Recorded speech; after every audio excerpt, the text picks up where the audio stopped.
There was a moment when Kubrick let emotion speak plainly. Defiance. He cannot execute such an order. Rebellion. An army of gladiators. Hope. I love you more than my life. Before the formal Kubrick we know emerged, he made films that burned with feeling. You're a degenerate, sadistic old man. Before Alex, there was Dax. Before Pyle, Spartacus. Paths of Glory, Spartacus. Two films that confront the machinery of power. A new Italy and a new empire. Systems that reduce people to pawns. You'll be in front of a firing squad. Oh, they're magnificent. And worse, I'll take the big black one. slaves. But here, resistance. Case made against these men is a mockery of all human justice. Here, I'm Spartacus! I'm Spartacus. humanity. These are Kubrick's bridge films, Guilty. already in full command of form and scale. In these early works, Kubrick allows an uncharacteristic warmth to slip through. A belief in humanity. And something new emerges when these two films connect. They start to speak to each other in the language of cinema. This is Film to Film. Let's take a look at Paths of Glory and Spartacus.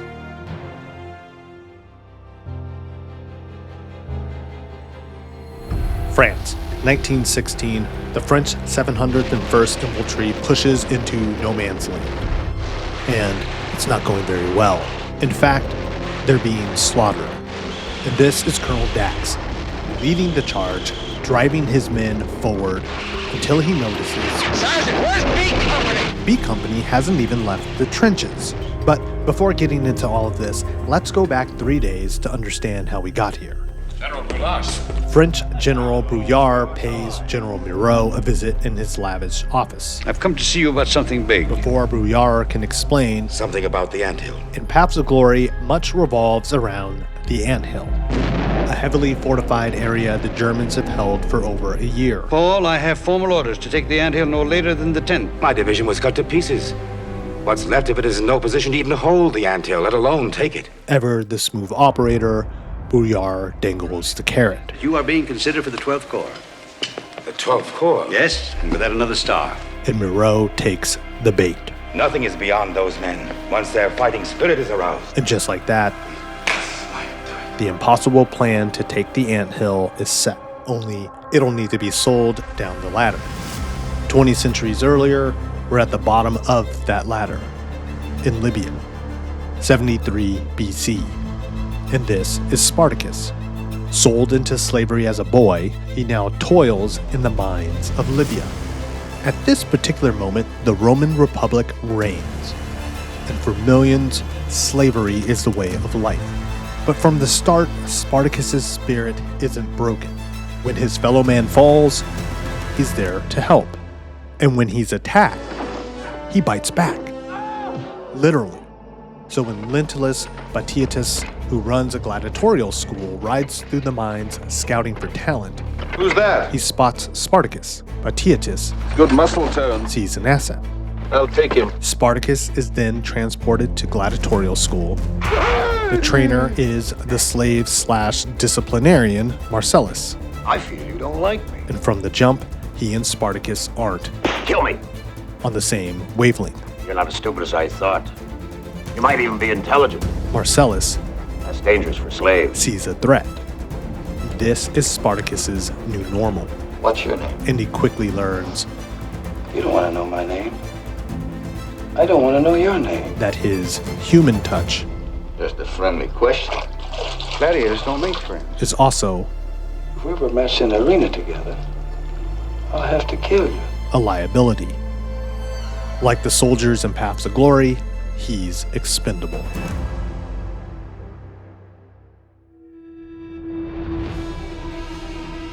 Are you married, soldier? General Miro also has no need for that human touch. Yes, I have a wife. I'm never going to see her again. I'm going to be killed. Get a grip on yourself. You're acting like a coward. I am a coward, sir. Snap out of it, soldier. Cowardice is contagious. So when he informs Colonel Dax, Your regiment is going to take the anthill tomorrow. and he pushes back, General, you're saying that more than half my men will be killed. it's not appreciated. Not once have you said that your men can take the anthill. We'll take the anthill. So the order moves down the ladder again. Spartacus begins his training. Endurance drills, weapons, mock fights, and lessons on how to professionally kill a man. All the while, he's falling in love with a slave woman at the school named Verinia. As a warrior, he's objectified. As a man, Now this one goes to the Spaniard. he's taunted. Have a good night's rest, Spartacus. This is a reconnaissance patrol. Lieutenant Roger, who's always in need of a little liquid courage, is tasked with taking Private Lejeune and Corporal Paris on a night scout into no man's land. Roger and Paris also aren't on the same wavelength. We went to school together before the war. He thinks I don't have enough respect for him. He's right. They crawl out, What's that? and Roger sends Lejeune Move on and look that over. further ahead to investigate. But Lejeune doesn't come back. He must be dead. Roger gets shaky, and when the shooting starts, he panics. He lobs a grenade and retreats. Paris presses forward, searches the ground, and finds Lejeune dead, killed by Roger's grenade. Then, Senator Crassus and his protege, Glabrus, arrive with their wives to inspect the school. Crassus eyes Verinia, I like her. then She has spirit. purchases her, I'll buy her. and the wives pick out gladiators to fight I want the most beautiful. to the death. I'll take the big black one. Draba, the Ethiopian, versus He's impertinent. Spartacus. I'll take him. It's tense, brutal, life or death. And Draba gets the upper hand on Spartacus, then gets the sign to finish him. But he pauses. Then attacks the aristocrats instead. But before he can get to them, he's stopped. And Crassus finishes the job. Private Lejeune and Draba the Ethiopian. Disposable men to authority, but not to Dax and Spartacus.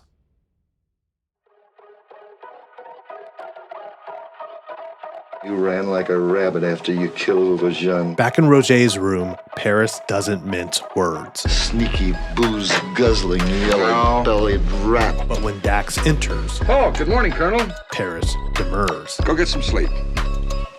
Yes, sir. The following day, the 701st attacks the anthill and is quickly beaten back by the Germans. And to add insult to injury, B Company refuses to charge. Miserable cowards! They're not advancing! Miro seethes, Captain Nichols, then Yes, sir? does something outrageous. order the 75s to commence firing on our own positions. He orders artillery to fire on his own men. You have no right to order me to shoot down my own men. Dax returns to the trenches. Get these men out of the trench and get ready for another try! Get these men out of here! Those little sweethearts won't face German bullets, they'll face French ones! The attack It's just impossible. is a catastrophe.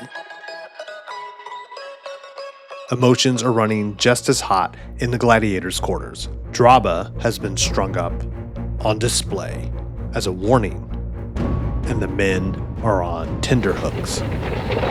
Take a last look, Spartacus. She's going to Rome. She's been sold. So when Marcellus mocks Spartacus, She's been sold. he snaps and drowns him, which sparks a full-scale slave revolt.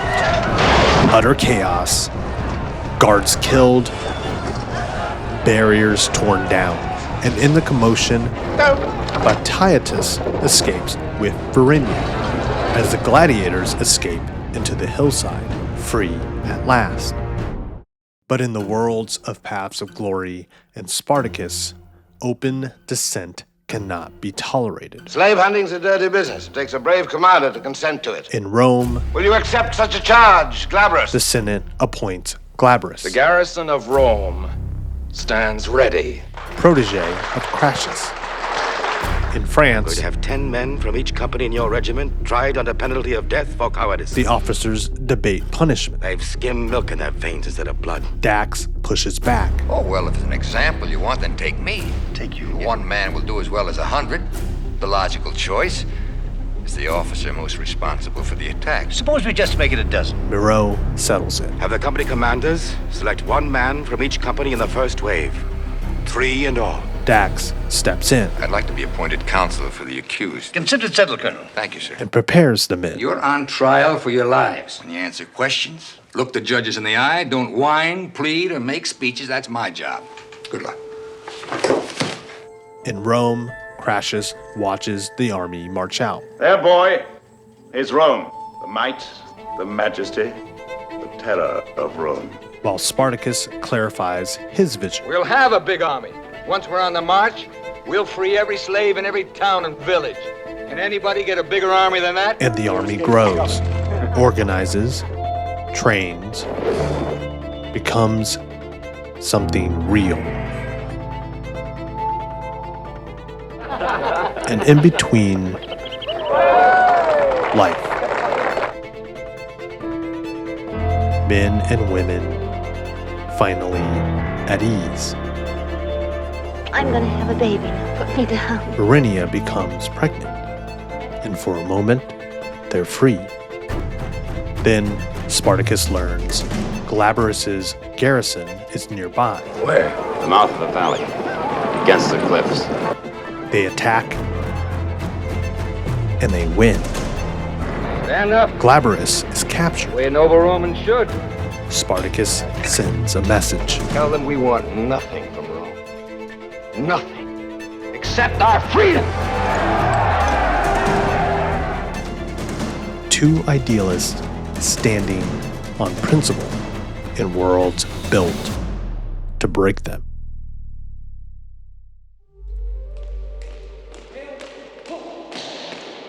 Now the table is set. In France, 3 soldiers are on trial. Furreau, Paris, Arnaud. Remember Paris? Wanton murder of one of your own men. Yeah, Roger chose him. In Rome, Crassus rises to power. You can make a plea now. And here, Kubrick does something interesting. He lets each side make their case clearly. First, authority. And I submit that that attack was a stain on the flag of France. I promise you a new Rome, a new Italy, and a new empire. I ask this court to find the accused guilty. I promise the living body of Spartacus that, or his head. Then, the resistance. The case made against these men is a mockery of all human justice. To find these men guilty would be a crime. To haunt each of you to the day you die. We have no choice but to march against Rome herself and end this war the only way it could have ended, by freeing every slave in Italy. I can't believe that the noblest impulse in man, his compassion for another, can be completely dead here. I do know that we're brothers, and I know that we're free. Show mercy to these men.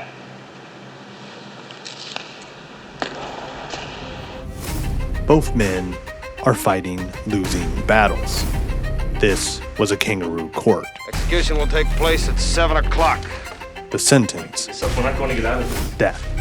Spartacus kisses Verinia goodbye and moves his army to the battlefield to confront Crassus.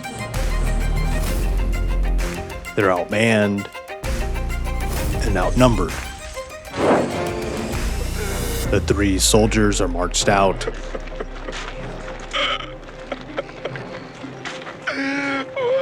Tied to posts given blindfolds. I'm sorry. The Romans advance, but Spartacus's men are prepared. Having been found guilty of cowardice in the face of the enemy, The battle is relentless, unyielding, chaotic. are to be executed by rifle fire immediately. 4 waves of Romans keep coming.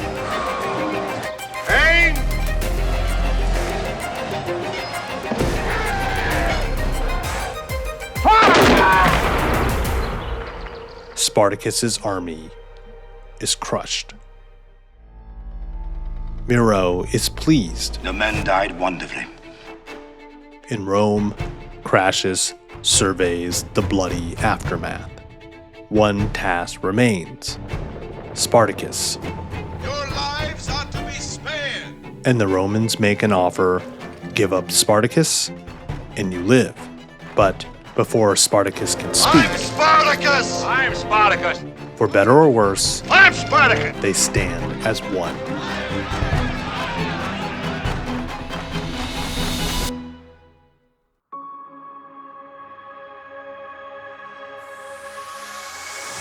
Director Jean Renoir once said, "A director makes only one film in his life, then he breaks it up and makes it again."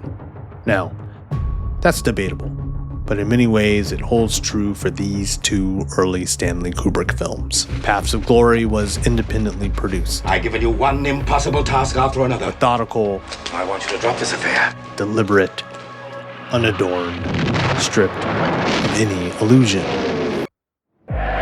Spartacus was a major studio picture. Sprawling, romantic, populist. It builds myth. But what's clear is Kubrick is already Kubrick. What position have we, I wonder, for a boy of such varied gifts? While they're far from the same film, they do ask the same question. Can human decency survive in a world of organized power? You've got a wife and family. How do you want to be remembered? I don't want to die. Each film answers it differently. Dax has been through the ringer. He stops when he hears commotion coming from a nearby tavern, full of his own men. Now, gentlemen, I give you our latest acquisition from the enemy. The owner shuttles out a prisoner of war, a young, timid, teary-eyed German woman. The men sneer and jeer.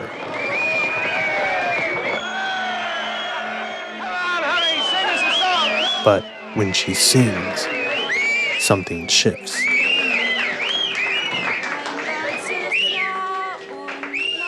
Quietly, she moves them.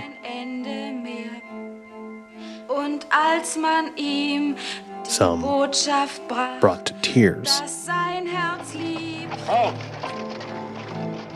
Batiatus transports a now freed Varinia and her newborn out of Rome. They're stopped at a checkpoint. Varinia sees him and walks over. Spartacus, along with 6,000 slaves, crucified along the Appian Way. Careful not to be seen, This is your son. she shows him his son, He's free, Spartacus. Free. and she promises I'll tell him who his father was and what he dreamed of. this would be one of the last times Kubrick allowed this kind of feeling to sit so close to the surface. His later endings drift towards annihilation, defeat, existential dread, and something far more ambiguous. The humanity is still there. I do Just love you. harder to reach. And there's no victory in Paths of Glory or Spartacus either. No triumph. Too much has happened. Someone's got to be hurt. The only question is who. Decency doesn't change the system, but it refuses to disappear. And Kubrick shows us that even in defeat, the human spirit persists. It keeps going. Dax feels that. And perhaps Goodbye, my love. in that persistence, there's also a touch of grace. If you're like me and you love cinematic dialogue, well, this is Film to Film. Subscribe for more.